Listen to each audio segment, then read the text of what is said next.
Certainly the CAD people know how to make beautiful drawings that are understandable by humans. So there's sort of human factors side of this that, there's various websites about ugly maps and so on. I know the cartographers out there do a great job of trying to make things beautiful, but they can gain inspiration from their CAD cousins who know how to make beautiful, beautiful drawings that are very, very useful for humans to look at and make good decisions quickly.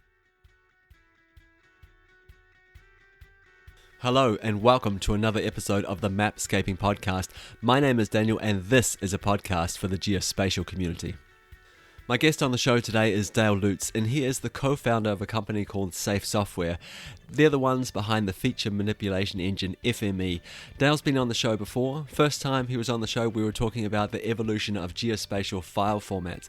Now, this might not sound that interesting, but Dale is an incredibly entertaining speaker. He's a wonderful guest, and I would highly recommend that you go back through the podcast feed, find that episode, and listen to it. I'm sure you'll get a lot of value out of it. In this episode with Dale, we're going to be talking about GIS and CAD, and we're going to be doing a little bit of comparing and contrasting these two systems. So the hope here is that we can demystify some of the issues we run into sometimes as geospatial professionals when we're translating between these two worlds. Just a few quick messages from me before we get into the episode today. I can see that a lot of people are listening to the podcast on the website. So if you're a podcast fan like me, you will know that listening to a podcast in a podcast app, when you subscribe to a podcast through an app, through a podcatcher as they're called, the experience is significantly better than listening from a website. So if you haven't subscribed, I would recommend that you do so. That it'll be a much better, cleaner experience for you. I also just want to take the time now to really thank the fans of the podcast out there that are sharing the podcast with other people that might enjoy it. This is how this podcast is going to grow. This is how we're going to grow the community. And this is how we're going to spread the word about geospatial. And I really appreciate those people that are taking the time to recommend the podcast to a friend. Thank you very much. Okay, that's it from me. Let's get into the interview with Dale. Hi Dale, welcome back to the podcast. Thanks for taking the time to do this. I know that you guys have been really busy with your FME World Tour, but you've taken the time to talk to me again, and I really appreciate that. The first time you were on the podcast, that was back in episode 43, and we were talking about the evolution of geospatial file formats, and that might sound boring, but you did an amazing job of making it interesting and sort of really talking us through what it looked like back then, what it looks like today, and where we might be going. So anyone listening to this, if you haven't listened to episode 43 already, I would encourage you to go back and do so. And today we're going to be talking about GIS and CAD. And just before we dive into that, perhaps you could take the time just to give the listeners a brief introduction to yourself and your background. Thanks, Daniel, for having me back again. My name is Dale Lutz. I have worked with spatial data basically more or less since I graduated from university way back in '88. And in 1993, started a company called Safe Software with my friend Don Murray. Back then, there was two of us, and we started off to build translation software for an emerging format called SAIF, SAIF, which was really a grandfather in many ways of modern GML. And what's really interesting about that beginning was that one of the very first things that people wanted to move in and out of SAIF was data that was held in CAD files. And so we started by mentioning my previous podcast around the evolution of data formats. I think today we're going to be talking about those early amphibians coming out of the primordial ooze up onto the shore, and that would be the CAD files, and then being transformed into maybe the mammals that are the GIS files. The CAD people will be mad at me for that analogy, but hey, look, the crocodiles are still around, so they don't go anywhere. I don't know what to say, Dale. When you have an opening like that, I'm just not sure where we should go from there. That was radio gold. Okay, so it's clear where your allegiance lie. They are to the GIS, to the geospatial world. But we're going to talk about both today, GIS and CAD. So I think a lot of people listening to the podcast will have a really good understanding of what GIS is. So let's jump over to the primordial ooze. Let's talk about CAD, computer-aided design. What is it? Why is it so different to GIS? If you have to go way, way, way back and think about the early days of using computers to help represent things that are in the real world. And before there was GIS as we know it, people were drawing buildings and they were drawing facilities using computer aided design tools or CAD. And if you go super far back, there was the Intergraph Design System, IGDS, that was run on PDP 11s. And that's relevant because to actually build a translator for at least the older design files, you had to understand PDP 11 integers and floating point and crazy things like that. And so those things were very slow, and so you had to have a very optimized way of storing a drawing so that you could quickly see it on a screen and that humans could work with it. And that led to a whole set of design decisions that worked extremely well for that purpose. But then when people started to try to do more complex mapping using this kind of technology, they were very successful, but it caused a lot of interesting and hard trade-offs, which I'm hoping we get to explore. I may break into that song "Nobody Knows the Trouble I've Seen," um, because these old ancient systems were never imagined to be storing complex attribution and the kinds of things we now take for granted in the GIS world. And so that's over on the MicroStation. MicroStation was a PC clone of Intergraph Design System, which really used the same file format as the PDP-11, but allowed it to run on a PC. Independently, we had our AutoCAD friends come out of a different kind of angle, and they became extremely popular as well. Where we're located in British Columbia, the early mapping was actually largely done in MicroStation, but other places, especially utility companies, a lot of the early mapping was done using AutoCAD. They were using AutoCAD to design facilities, and they said, hey, wait a minute, we can also start to map where our assets are out there. We'll just keep using the tools we know. So you have very skilled people, very good at collecting data, very great tools for collecting data. But now we want to start to attach meaning to things, and that's where the game gets interesting. So let's talk about that. Why is it difficult to attach meaning to CAD data? What is it about the data structure that makes that something that's not that easy? Fundamentally, the CAD systems were designed, as my one colleague said, they were designed to produce drawings for humans to read. So they were designed with the idea, I'm going to design a floor plan and I'm going to give it to the guys that are going to build this. And those people will be able to understand what is implied by what I have here, and they'll know what to do. That is a different thing than a computer understanding that and knowing what's going on. So those CAD drawings did not have ways of embedding what we would call attributes in the GIS side or properties. It was clunky. And the early ones really had almost no way at all. And so if you go back, my little song about the trouble I've seen, those early MicroStation files, people would realize, well, wait a minute, this is a 2D file, but inside MicroStation, there's a provision for a bounding Z value or Z value, a Z low and a Z high. That's not being used in my 2D drawing file. So I know I'll put information in there. I'll put a database key. I'll put property like parcel identifier number in the Z low and the Z high. These are the kind of crazy things that people did to shoehorn information in where it was never meant to belong. And so then we were fortunate enough to have these early problems and had to design a tool flexible enough for anyone to come along and start being able to pick those pieces out. Over on the AutoCAD side, people would put really crazy things inside of blocks. So the symbols had ways of tucking information in there. There were block attributes you could put in. And so then, all right, let's start putting information in those things. Or we'll put a label down and we'll put the label inside of the area. And so that will mean that that area is a certain kind of forest just because it says spruce tree on it.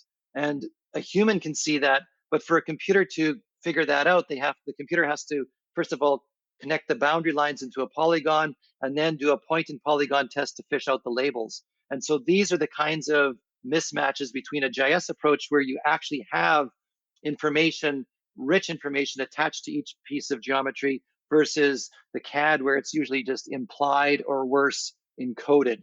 So in the GIS world, we talk about geometries. Like you mentioned before, we talk about points, lines, and polygons, for example. We attach attributes, information to them, and then we can do different things with them. My understanding is that the CAD world is that these are sort of bound together in objects. So we can have all these different geometries in one object plus other things. Is that a correct way of understanding it?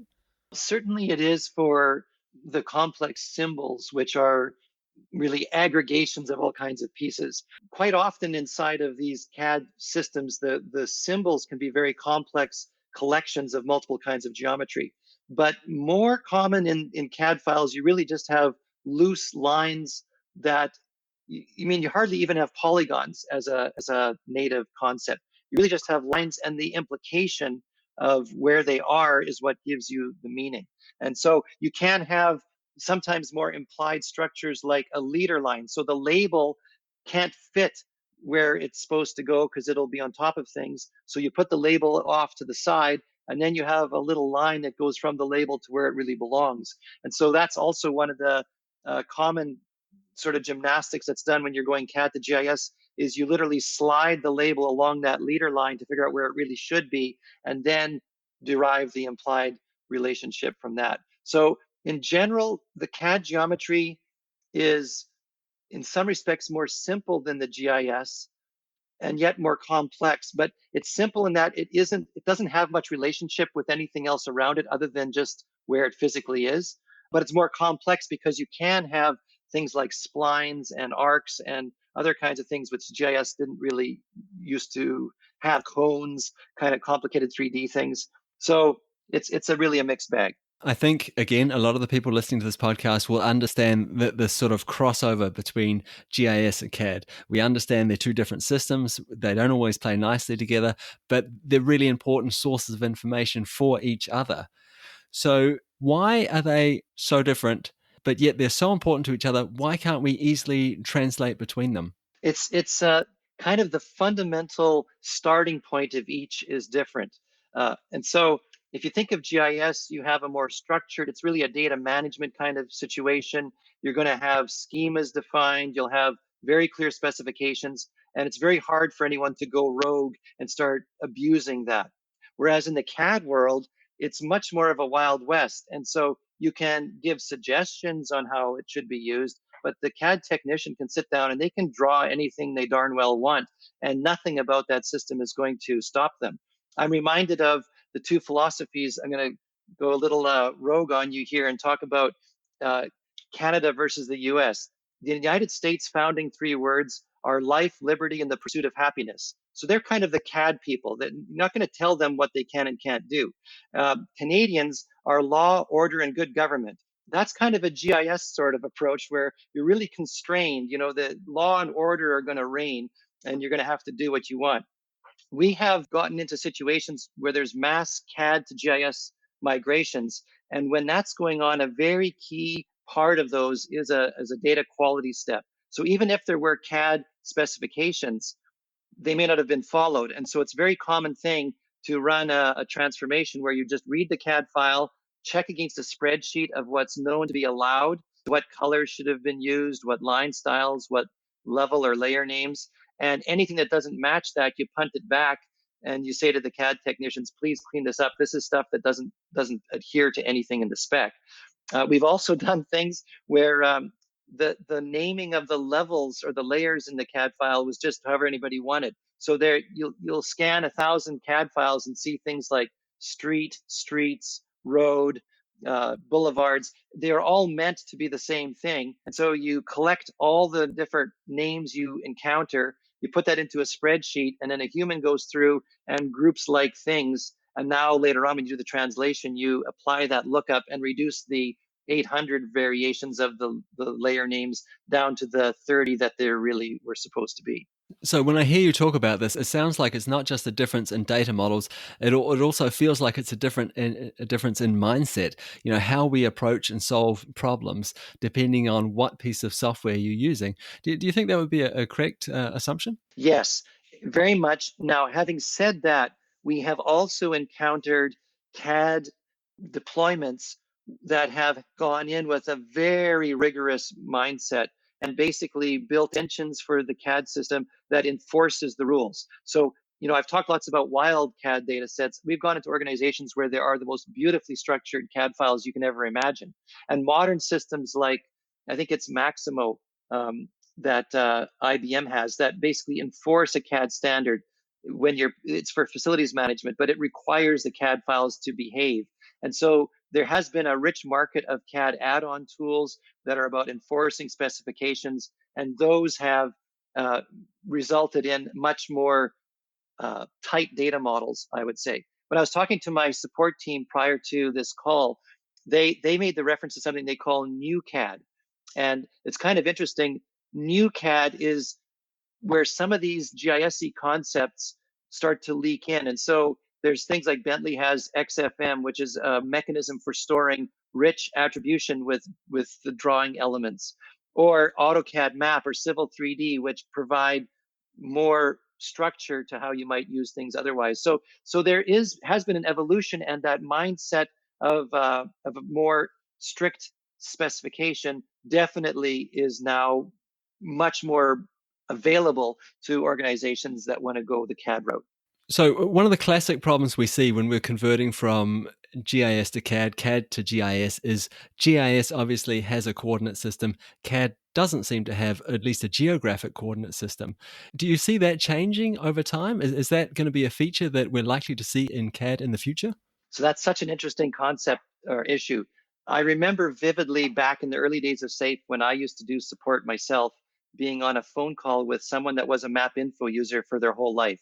And in Map Info, you always had to have a coordinate system. It was very hard. You could choose non-Earth, but it was pretty darn hard to make a map in Map Info without a coordinate system. So this person was using an early FME to go from DWG to Map Info, and they said, "Hey, you guys, you're missing the coordinate system. When I bring it into Map Info, there isn't one."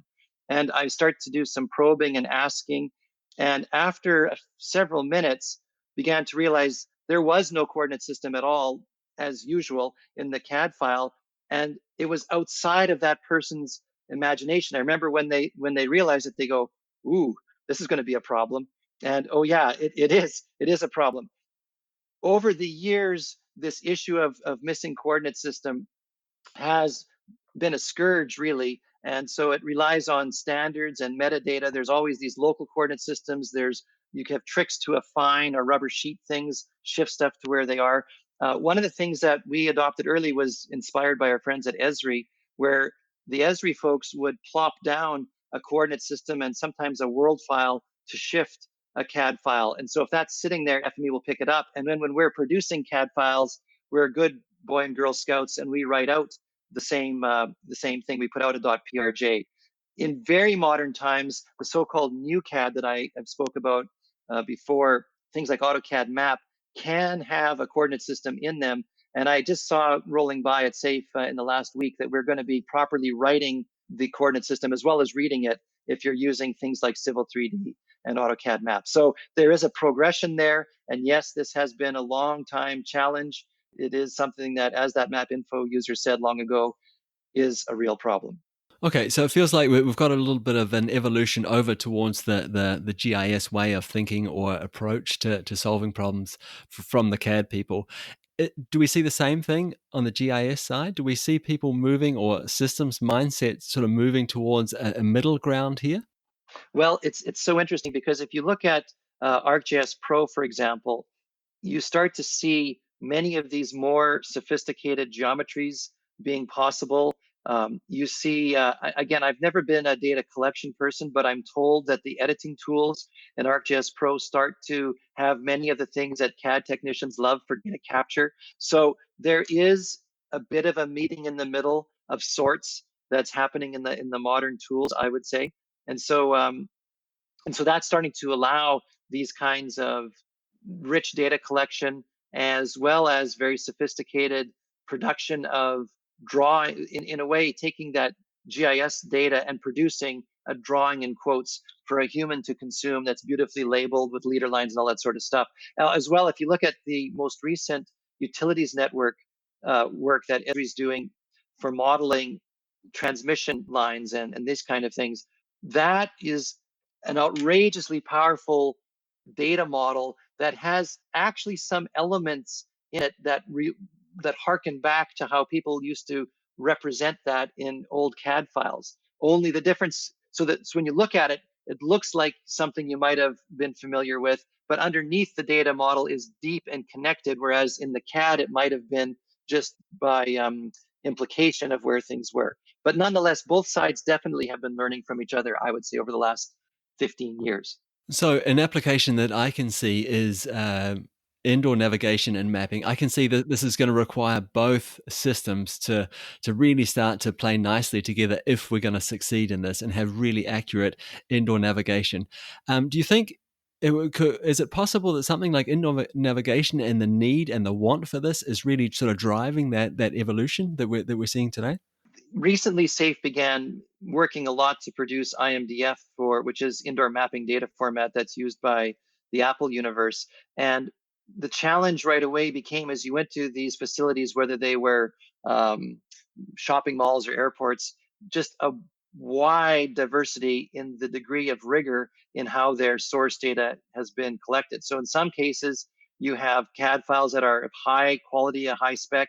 In other cases, they are much more Wild West. But yes, the indoor mapping is another one of these waves that washes, that causes change and causes a new use case for those drawings that might have only been ever used before to help a maintenance person figure out where to go. Now we have a reason to actually try to extract more meaning out of them, and that is definitely causing some more attention to be paid. It is worth me introducing yet another three-letter acronym into our GIS CAD right now duet. Let's make it a trio and throw in BIM, building information models, because BIM is in a lot of ways the unholy marriage of GIS and CAD for the purpose of building information modeling. And so BIM is, let's take the things we had in CAD where we were drawing what was there, and let's also attach deep meaning to it and make explicit relationships. And now suddenly we have BIM. And now once we have that BIM model, we can go ahead and produce drawing files for the technicians to walk around and attach the light bulbs in the right places. Or we can make an indoor mapping network to help us figure out how to get to the emergency exit in the most efficient way from each spot. So that's really a fascinating universe when we have the trio of those three-letter acronyms working together. Do you see any one of those becoming more important than the others going forward, or are we all going to continue to be just as important as each other? I actually see them in a embrace of peaceful coexistence where it's kind of a symbiotic relationship. All three need each other. So the BIM system definitely will produce CAD files for use downstream on that side of things. Some set of people will still like to collect their information in CAD because they haven't really decided to migrate all the way to BIM. And in all cases, the GIS can provide some very interesting analytical side. We didn't talk about this yet, but CAD really didn't have the word analysis in it. The A in CAD isn't analysis, it's aided. Whereas GIS allows you the ability to start to ask hard questions and reason about the data.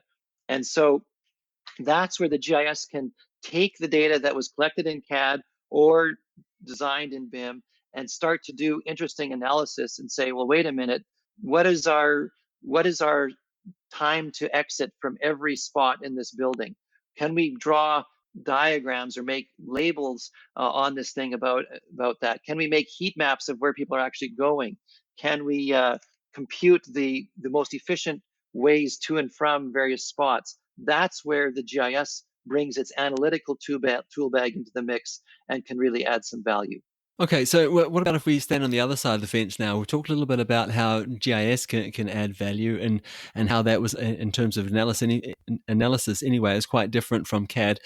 If we stand over on the CAD side of the playing field and look back in GIS, what can we say to GIS? What can GIS learn from us? Certainly the CAD people know how to make beautiful drawings that are understandable by humans. So there's sort of human factors side this that, there's various websites about ugly maps and so on. I know the cartographers out there do a great job of trying to make things beautiful, but they can gain inspiration from their CAD cousins who know how to make beautiful, beautiful drawings that are very, very useful for humans to look at and make good decisions quickly, because that's been what CAD has been used for 40 years. And so there's that whole side of it for sure. And also, and I hinted at it, the CAD people have really, really refined efficient data collection. And so the GIS side can look for inspiration to the CAD systems and say, how can we design for really fast, really efficient data collection by experts? I don't know if you've ever watched a CAD technician that's a genius. I had the ability once to watch as a building was being designed by someone using AutoCAD, and their ability to jump between command line, they were typing commands and acronyms and functions by keyboard and then clicking minimally and doing absolute magic. So there's sort of a symphony of shortcuts and minimal mouse clicking actually. I think is something that the GIS people could learn from in terms of basically efficient user interfaces for experts. There's always tension between, can I make something that anybody can sit down and be successful within the first minute? How much am I slowing down the expert by having that? And so the best of both worlds is always the goal. And certainly the CAD people have nailed it as far as really speedy, efficient data collection. So I think we've covered a lot of really, really interesting topics so far in the conversation. I want to sort of move off now and look towards the future. So when I think about a GIS technician, for example, there's a lot of sort of rumor and talk out there in the industry at the moment that this position is going to go away or it's going to be less needed, because what we see is companies coming into the market and making it easier, sort of breaking down the barriers to entry in terms of making a map and displaying some data and doing some analysis. Now, I'm not suggesting that they're offering the same kind of specialization as what a GIS technician can do, but they are sort of eroding that market that has been the domain of the GIS technician specialist in the past. Do we see the same thing happening in the CAD universe?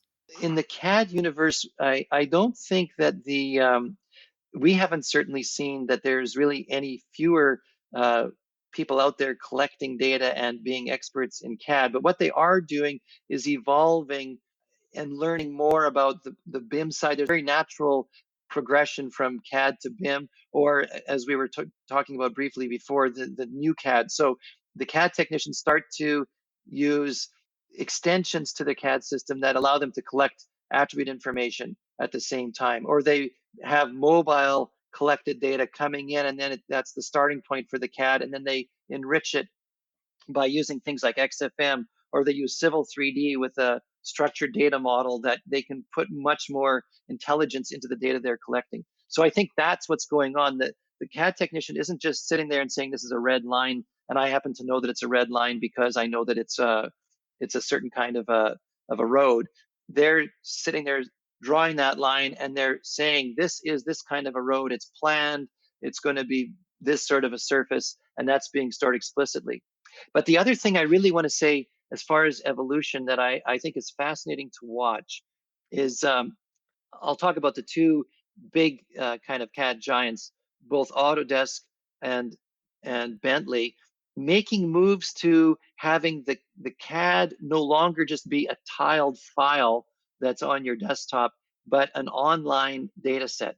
So Autodesk has this initiative called Project Quantum. If you do some looking on that, you can find out about it. But the idea, it's more for BIM, but I don't know, but my impression is that you'd be able to do CAD things there too. And basically, in this world, we no longer are storing in a very limited data file format that's designed for speed of display, because that's really what AutoCAD and MicroStation traditionally were. How can we store things to draw them quickly?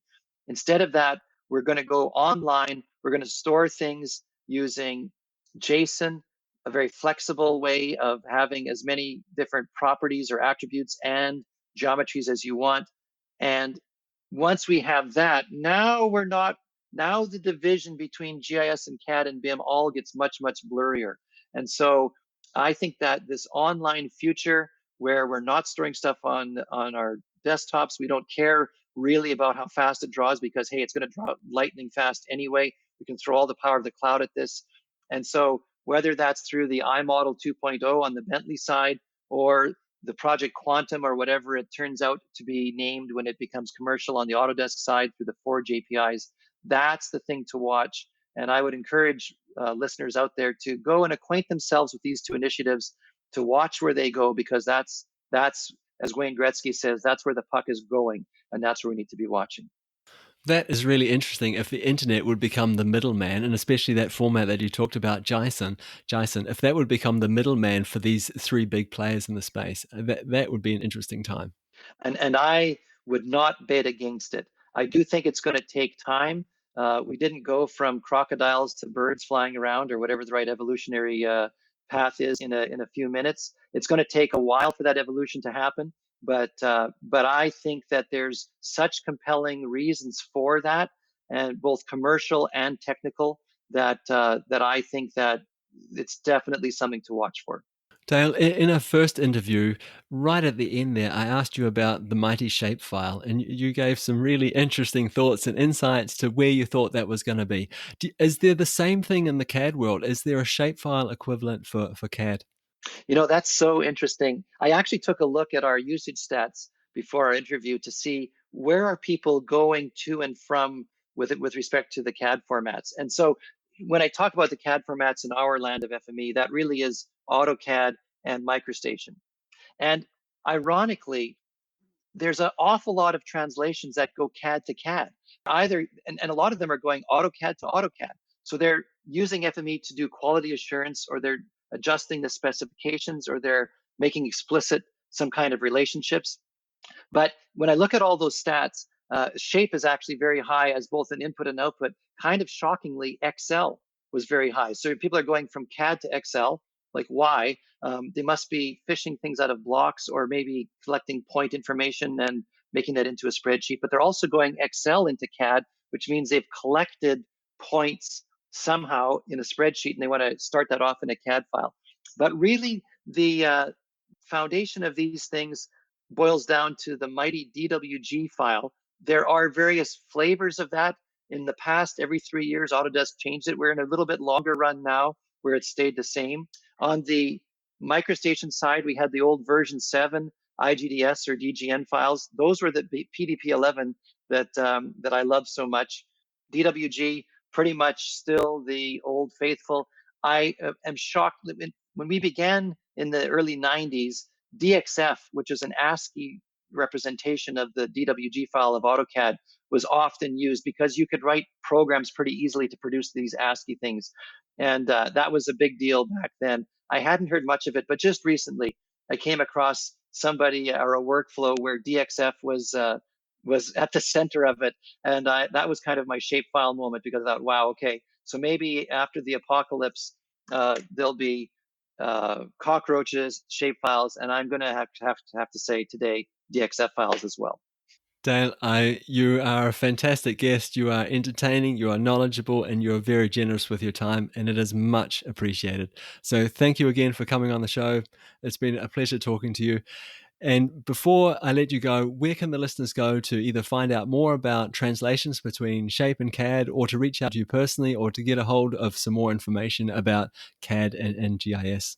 So I would definitely invite folks to go over to safe.com. That's our general website, and just search on there. In particular, we're having a couple of blogs going up in the next short while on these very topics, on CAD to GIS and GIS to CAD. And we've got a webinar coming up as well. So whenever folks are listening to this, they can either tune into that webinar in their future or visit the recording in their past. So there's a lot of different resources and a lot of different things to learn about this topic area that I hope that they find valuable. Thanks again. And I'll be sure to link all those resources in the show notes so people can find them through the podcast as well. Thanks so much for having me. I know CAD to GIS isn't quite as exciting as vector tiles in or in a spatial database, or maybe using something cool like R, but at the end of the day, it really still is kind of the bread and butter of a lot of the work that people do out there. Completely agree. Thanks again, Dale. Really appreciate it. Thanks so much. I really hope you enjoyed that interview with Dale. Each time he comes on the show, he delivers a ton of value. He's entertaining and incredibly knowledgeable about the geospatial industry. There's only one problem having a guest like Dale on the show, and that is that they deliver so much value, it's really hard to squish it into one podcast episode. So what happens is when I record with a guest like Dale, is we record a whole lot, and then I sort of cut pieces out and paste everything back together and try and create a nice sort of flowing interview for you that only touches on the most relevant topics that we cover. Otherwise, I think it would simply be overwhelming for you. I mean, these are quite long interviews, and I cut them down to somewhere between 30 to 40 minutes. So I have a whole bunch of content left, which is very relevant. I feel like it would be too much. So my plan is to start creating a weekly email. And in this email, there'll be a whole bunch of relevant information that sort of relates to the podcast. Perhaps it's things that my guest has shared with me. Perhaps it's things that I've found on the internet throughout my travels during that week. And it'll also include my sort of top takeaways from each episode. So I get it that most people didn't wake up this morning thinking, hey, I wish I got more email. So I'm going to keep this short, I'm going to keep it concise, and I'm going to keep it very, very relevant. If this is something you are interested in being involved with, if you're interested in receiving a weekly email with a lot of this other exclusive content which doesn't make it onto the podcast, as well as sort of my top takeaways from each episode, go to mapscaping.com/podcast, and I'll have a lot of information there of how you can join, how you can sign up, how you can be a part of it. And that's it for another episode of the Mapscaping podcast. My name is Daniel, and it's been a pleasure being your host again this week. I really appreciate you taking the time to tune in. As always, if you have any questions, comments, or feedback about the podcast, I would love to hear from you. You can either go to mapscaping.com/podcast, join our email list to send me that feedback, or contact me on social media. If you just search for the Mapscaping podcast, I'm sure that you'll find me. Thanks again. Appreciate it. Talk again next week. Bye.